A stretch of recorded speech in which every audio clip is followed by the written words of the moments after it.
And under the sunlit skies of Rio, the BRICS stands at a pivotal crossroad. Amid soaring global tensions and the shadow of Trump's sweeping tariffs, the bloc's largest ever gathering confronts a pressing question. Can unity prevail over division? With Xi Jinping and Putin absent, replaced by proxies or video links, the summit tests BRICS' resilience beyond its heavyweight founders. As leaders from Delhi to Cairo seek common grounds on trade, tech and security, all eyes are on Lula to steer a fractured yet formidable alliance towards relevance and perhaps revolution in a world teetering between cooperation and chaos. And I'm Salma Al-Fi'i, and welcome to Think Tank.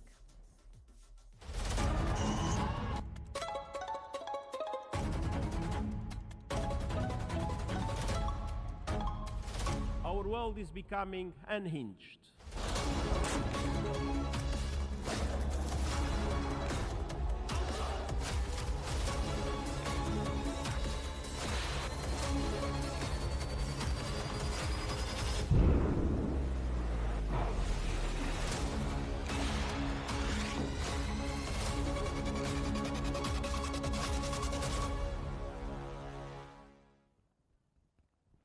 And leaders of the growing BRICS group of developing nations gathered today in Rio de Janeiro for a two-day summit to discuss key issues like Israel's attack on Iran, the Gaza humanitarian crisis, and the U.S. trade tariffs, according to the Washington Post. Analysts say the group's larger size has reduced cohesion, affecting its global influence. They also see the summit's moderate agenda as an attempt by member countries to stay off Trump's radar. Brazilian President Lula da Silva will prioritize topics like AI and climate change, while China's Xi Jinping won't attend for the first time since 2012. In addition, the Russian President Vladimir Putin will join via video due to travel restrictions. As reported by the American newspaper, some members want stronger language on the situation in Gaza and Israel's attack on Iran, but a softer statement is likely, reflecting Brazil and India's non-aligned stance versus China and Russia's anti-Western views.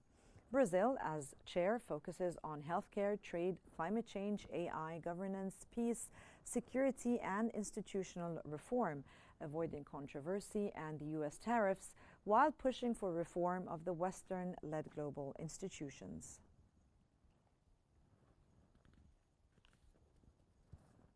Meanwhile, the bloc often boasts that it represents nearly half of the world's population, but its rapid growth poses challenges, as this weekend's summit in Brazil shows. And according to the Financial Times, some new members have deepened divisions into the BRICS, already split between democracies and autocracies.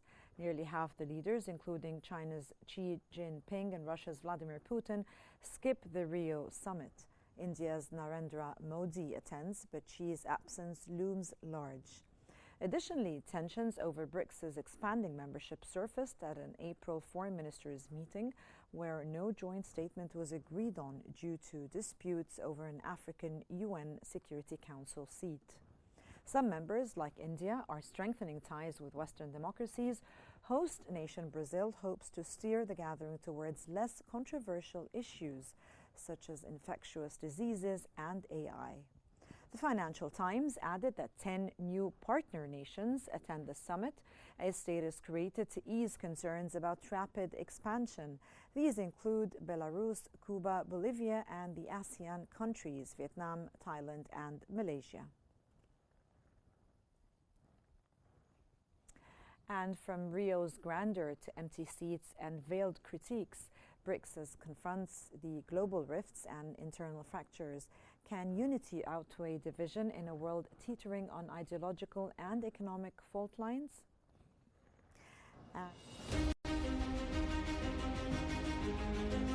The 17th BRICS Summit begins in Rio de Janeiro, a city poised between beauty and tension.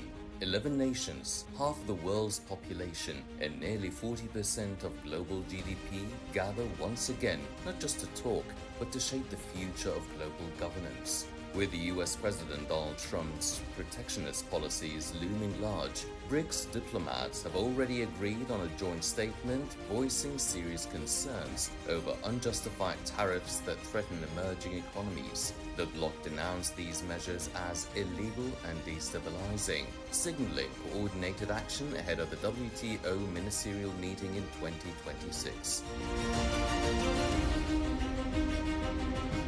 Together, they rival the G7, but can they act as one?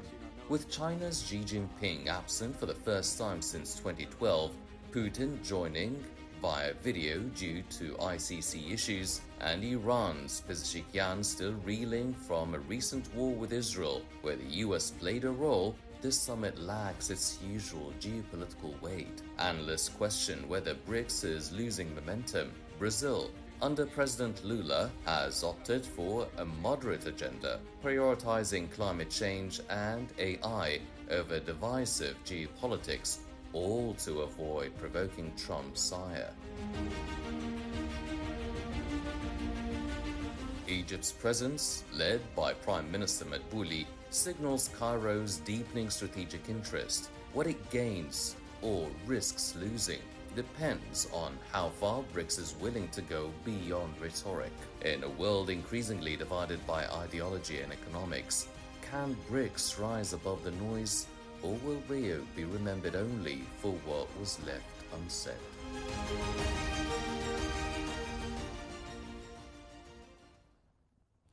And providing more analysis about the most recent updates concerning the BRICS Summit in Rio de Janeiro, can BRICS navigate global tensions and internal absences in Rio? And joining us from Paris is Mr. Meher Nicholas Fertzli, and he's the director of the EU Asian Center. And from Beijing, we have Mr. Neder Rong Huan, writer and political analyst. And welcome, gentlemen, to Think Tank. Mr. Fertzli, how does the EU perceive the BRICS' growing economic coordination amid the US trade policies under Trump? And do you think could this lead to a realignment of the global economic alliances? I'm delighted to join you today live from Paris. It's a very good question. I think, BRICS is just a label. And actually, BRICS was a label invented by an Anglo-American financial economist. And so initially, BRICS had no political or geopolitical meaning. It was just a grouping of emerging markets that some bankers in London and New York find interesting to invest in if you were a rich Western pension fund or investment bank. So the world changed a lot because today, BRICS no longer has that sort of financial trading connotation. It's becoming a geo-economic, geopolitical force. Of course, in the BRICS, there's one which is bigger than all the others. It is China. So clearly, the BRICS, first, with all due respect for Brazil, Russia, and India, and South Africa, it's a way for China to spread its wings beyond and above Asia. And of course, if you look at the other side of the coin, which is Europe and America trying to contain and constrain China, they don't like the idea of China spreading its wings, right? And what is very interesting is on his first day in office, President Trump talked for hours about the Panama Canal, and people in Europe, because they are not very smart, they mocked him. Why does he focus on the Panama Canal? And he also spoke about Greenland. And the same silly European said, oh, he wants to invade Greenland. But what Trump said about Greenland and the Panama Canal is linked to China and the BRICS. And it's linked to the idea of, through the BRICS, Chinese exporters, Chinese infrastructure investment companies, Chinese civil engineering companies deploying their skills and their money and their presence the world over. Greenland is about the Northwest Passage. As climate changes, there is now a new Northwest Passage connecting America, Canada to Asia, going through the North Pole, through Greenland. And the Panama Canal is about the presence of Chinese engineers in Panama and Brazil and Costa Rica, building gigantic infrastructure investments airports, ports, and canal. And so America realized that with President Trump, and America is now playing that new great game for supremacy. Europe increasingly is getting marginalized because Europe doesn't have the will to play that new great game, and they don't have the money and the resources and the skills. So I think as the Chinese-American rivalry accelerates, directly or indirectly through the BRICS, because in Brazil, let's not forget, in Brazil today, there are whole sectors of the Brazilian economy that are under heavy Chinese influence. So as China spreads its wings the world over, the new Silk Road, the Belt and... Mr. Firtzley, let me stop at China spreading its wings, and we have Mr. Huan from Beijing. Mr. Huan, do you agree with Mr. Firtzley claiming that it's time for China to spread its wings as a financial power, but with China's Premier Li Qian representing Beijing at a time when the President Xi Jinping has not attended the summit since 2012? What message does this send about China's current foreign policy priorities? And do you agree with what Mr. Firtzley is saying?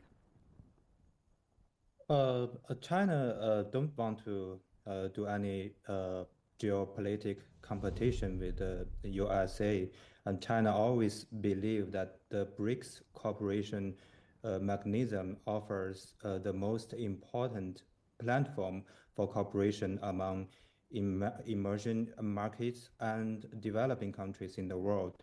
It's an important force for realizing an equal and ordinary multipolar world and universal, beneficial, and inclusive economic globalization.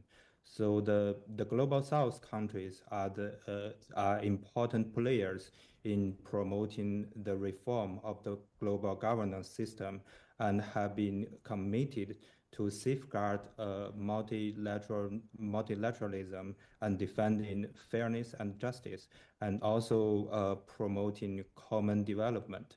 So China attaches great importance to and will actively participate in the BRICS cooperation. In the BRICS conference.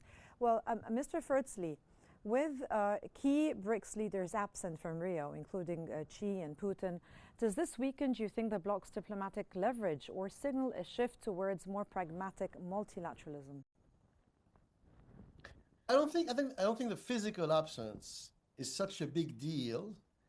Clearly, the Chinese prime minister is someone very important in China. So he's representing, China at a very high level. And the Chinese prime minister in the new balance of power inside the governing elite in China, the Politburo of the Central Committee of the Chinese Communist Party, in that elite of the elite, the Chinese prime minister is himself focusing more and more on economy, finance, economic development. So his presence in Rio makes perfect sense. President Putin is tied up in the war in Ukraine. So I think it's not about the ICC. It's like really he's focusing now on the war, and he can't afford outside of Moscow for a week, right? So I think that's the main reason. The current Brazilian government is a center-left, third worldist, if you will, government, and they are very close to both China and Russia. And let's not forget the elephant in the room, right? The elephant in the room is Donald Trump. He's the big one we don't talk about, but we should talk about here. The BRIC equation changed a lot 5 months ago when President Trump entered the White House, because Trump is not a neoliberal, he's not a neoconservative. So, the previous US administrations, Biden, Hillary Clinton, Obama, Bush, Cheney, and even the first Trump White House 8 years ago, when Trump was first elected, he had limited room for maneuver because the Republican Party was still dominated 8 years ago by the neoconservatives. Today, it's a different world because Trump crushed and freed up the neoconservatives at home in America, in Washington. So we're entering a new era, an era of neorealism. And I think neorealism is the language which boasts the Trump... Can you explain more and elaborate more, sir, about the neorealism that Trump, you think, is carrying out? In what sense? What is that? Yeah. How different is it than before, as you just stated? Yeah. So Trump sees the world as it is. He's not preaching a fake morality. Very often when Joe Biden or Emmanuel Macron speak, they speak about good and evil, like George W. Bush or Tony Blair, moralizing. Trump doesn't have time to waste on morality. He's blunt. He's a blunt realist. More pragmatic, you mean? Yeah, much more pragmatic, verging, his enemies say verging on Machiavellian, but it's good. He's a realist. So for him, the fact that the BRICS you have countries like, let's say, India, China, Russia, they may not conform purely to the quote-unquote beautiful liberal democratic norms, supposedly, of Berlin, Paris, and Jeffersonian democracy. Trump couldn't care less. He looks at the world very bluntly. The global south is rising. It's a fact. China, India, Brazil, Russia are rising. It's a fact. And he views many of the BRICS as pivot nations. What does it mean, pivot nation? It's a very important concept.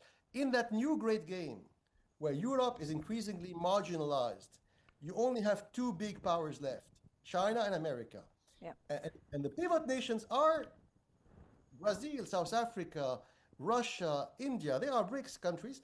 And Trump would like to see them kind of neutral in that new Cold War or great game. And so Trump is not hostile to the BRICS. Mr. Huan, coming back to you again, how significant do you think is the joint criticism of the Trump tariffs by the BRICS nations? And what concrete measures could they take collectively to counteract their economic effects? Yes, it's very important. As we see now, BRICS include 11 full member states and 10 partner countries. And now BRICS represent nearly half of the world's population and accounts for over 30% of global GDP. And the total purchase power parity of the BRICS countries are now more than G7 countries. So as we see in April, the foreign ministers of the BRICS countries called on all parties to take steps to defend free trade and uphold the multilateral trading system. So I think this time the BRICS group aim to also to advance the partnership for the new industrial revolution in like AI and new and high technology fields, and adopt long-term strategies to strengthen the intra-BRICS trade and reduce the internal barriers between the BRICS countries and to stabilize the global supply chain. Mr. Fertzley, now as Mr. Huan was just mentioning, that the BRICS is literally not competing with the G7, but now it has more countries than the G7 in population. And what structural challenges do you think it must overcome to function as a cohesive alternative to the Western-led institutions? So I think that the BRICS don't need to be that cohesive to succeed. We'll always have a rivalry or competition between, for example, India and China, or even between Russia and China. Their interests are not always 100% identical, but it doesn't matter. They don't need to be like in lockstep. They are a rising force. Why are they a rising force? And why is the G7 bloc declining? For a very simple reason. GDP growth, economic growth. Today, inside the G7 bloc, there's only one country with a strong GDP growth prospect. It's America. It's Trump's America. The other G6 countries, they all have a terrible GDP growth engine. The growth engine of France, Germany, Canada, Japan, Britain is broken. So all these countries, all the other G7 countries, the majority, 6 out of 7, have very sluggish economic growth, and they all have very high debt, except Germany. And so the room for maneuver, the macroeconomic room for maneuver for the governments of Italy, France, Germany, Canada, England, Japan, to jumpstart their economic growth engine is very limited. Trump knows that. And when you are, Trump is a businessman, right? So when you're a businessman, you look at the world differently. You look for future growth, future economic growth, future GDP growth. Of course, it will come from China, India, Vietnam, Australia, South Africa, Brazil, not from France or Germany or Britain. And so because Trump is a realist, he looks at the BRICS that way. There are countries he can do business with, and their economy will grow rapidly. Trump established 3 weeks ago a tentative trade agreement with China. So the trade war with China hopefully is behind us.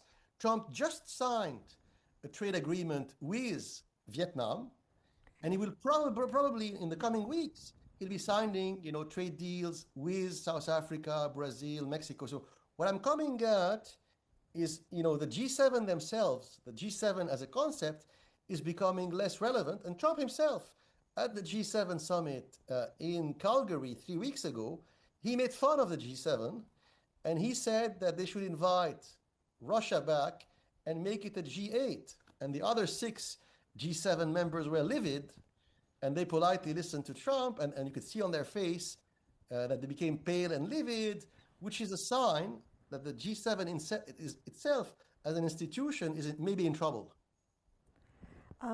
Mr. Huan, as the BRICS expands its agenda beyond economics and finance, and now it's moving on to include the AI and climate change, is this a strategic evolution, or do you think a dilution of its original mission, or simply just following the contemporary global issues currently at the moment? I think, of course, it's a strategic evolution because AI and climate are also very important issues for global governance. So the BRICS are now want to pay more attention to global governance. But these are issues that now people consider to be quite crucial and contemporary, as opposed to the BRICS before. It used to be mainly as a financial and economic summit group. So yes, but in the beginning it's a financial group, but yes. Now the financial issues, there are a lot of other issues that will affect the financial issues, like the AI, the revolution of AI will also so be you're a very thinking it's more or less correlated together? Yeah, AI and so it affects the economy, and so it's sort of correlated issues together. It's not that it's been changing its purpose as the BRICS. It's not changing its purpose, but it's as we say, it's a strategic evolution. Okay. Mr. Ferdsley, the draft statement criticizing Trump tariffs has been described as bold. How might this affect the transatlantic relations and the EU's own trade strategies with emerging markets? I think, there's a lot of theater. So I think we should not take these communiques or statements at face value, because these communiques are the fruit of tedious negotiations between different parties.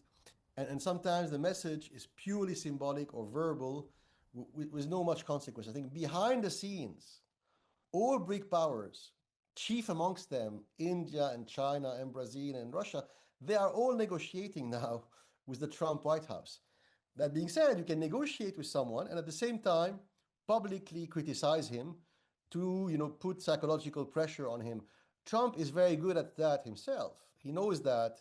So he knows that when the BRICS publish a communique in Rio, or draft communique, which is very critical of Trump's, quote unquote, trade war tactics, he knows that behind the scene, the same finance ministers or prime ministers are begging him to negotiate with them. So that's not an issue. I think Europe is a bigger issue. I think Europe now is increasingly strategically being crushed because they're caught in the crossfire between, on the one hand, America's renewed trade and industrial aggressiveness or ambition. On the other hand, the rise of China and the BRICS. And the poor Europeans are almost caught in the crossfire. They're being hit both by America and by the increasingly competitive BRIC nations. I think BRIC nations now are building civilians and military airplanes which can compete with Airbus, for example, or Dassault or Rolls-Royce, which 10 years ago would have been unthinkable. China now and Brazil are producing brandy and cognac, which are competing with French brands. So in all sectors, including textile, fashion, luxury brands, Yes. red wine, cognac. There's been a change in everything now. Yeah, you can do it locally in Brazil, Mexico, or China, and that's a big shock to the Europeans because honestly, they believe that forever they would dominate these markets, and their dominance is being threatened. Yeah. Well, Mr. Huan, given India's increasingly visible role in the BRICS, how is Beijing managing the subtle balance between cooperation and competition with New Delhi in the bloc? Firstly, China looks forward to working with all parties in BRICS, including India, to consolidate the BRICS strategic partnership and make contributions to safeguarding multilateralism and promoting common development and improving global governance, and also advance the high-quality development for greater BRICS cooperation. And also with India, China also is willing to settle the differences properly. Mr. Fertley, as BRICS explores its own development bank model now, distinct from the IMF and the World Bank, how do you assess the long-term implications for the global financial architecture? So I think here, to use a French word, we need nuancing. Why am I saying we need nuancing? Because it's not one or the other, so they're not mutually exclusive. Yes, it's true. The BRICS are, building up slowly but surely their own development bank, supranational development bank tools and institutions, but this will take 50, 70, 80 years, right? And the Chinese, they have something fascinating, really big, which is called the China Infrastructure Investment Bank, which is also, you could say, challenging somehow the World Bank and the IMF, but it's also a very slow process. So what I'm coming at, it won't be one or the other. It will be à la carte. It will be both at the same time and perhaps both cooperating. So sometimes the new BRICS Development Bank and the Chinese Infrastructure Investment Bank, sometimes they will collaborate together with the IMF and World Bank. So which is now it's the AIIB, is that right? Yes. The Chinese, yes. Yeah. Yes, I call it Chinese, but it's right. It's Asian. Yes. So the they Asian had their annual meeting just recently. Yeah. Exactly, the Asian Infrastructure Investment Bank, which I call Chinese, because China owns 80% of the shares. But it doesn't matter. So all these new supranational, Pan-Asian, Chinese, BRICS, development banks are adding new capital to what the World Bank and the IMF are already pumping into emerging markets in Latin America, Africa, and Asia. So more is better than less. And if there's a little bit of competition between them, you know what? It's good. Because if you are Morocco or Egypt, or if you are Panama or Vietnam, if there is competition between the BRICS and the Chinese, and on the other hand, the IMF and World Bank, maybe you, as a finance minister of Morocco or Mexico, you can get a better deal. So what I'm coming at is, more money for Asia, for Africa, for the Middle East, more money for development, for infrastructure is good. Yeah. Well, Mr. Huan, how is China, do you think, positioning itself within the BRICS to counterbalance the U.S. influence, particularly in regions like Africa and Latin America, where both sides are expanding outreach? Well, firstly, China do not want to participate in any geopolitical competitions with the USA, as I said in the beginning, in any area in the world.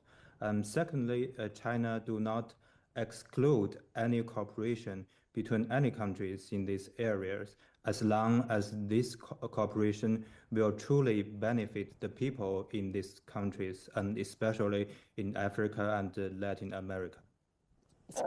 And that was Mr. Meher Nicholas Furtzley, the director of the EU Asian Center, and Mr. Nader Rong Huan, the writer and political analyst. Thank you so much, gentlemen, for being here with us in Think Tank, and thank you both for your special insights.